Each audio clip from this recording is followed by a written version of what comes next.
এবং ক্যাবিনেট কোনো কড়ামও নাই। উনি জানিয়েছেন উনি বিদেশ গেছেন আজকে।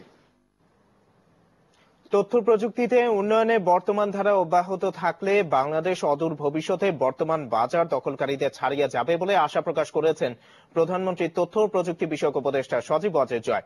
যুক্তরাষ্ট্রের ক্যালিফোর্নিয়া সিলিকন ভ্যালিতে তথ্য প্রযুক্তি বিষয়ক সম্মেলনে দেওয়া বক্তব্যে এ আশা প্রকাশ করেন তিনি। এই সম্মেলনের আয়োজক ছিল Bangladesh association of software and information system BCS এবং সিলিকন ভ্যালির প্রতিষ্ঠান দ্য ইন্ডাস এন্টারপ্রেনার্স টাই।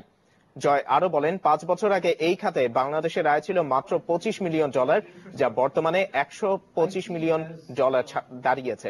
অনুষ্ঠানে দেশের তথ্য প্রযুক্তি খাতে সম্ভাবনার কথা বিদেশি বিনিয়োগকারীদের কাছে তুলে ধরেন তথ্য ও প্রযুক্তি বিষয়ক প্রতিমন্ত্রী জুনায়েদ আহমেদ পলক।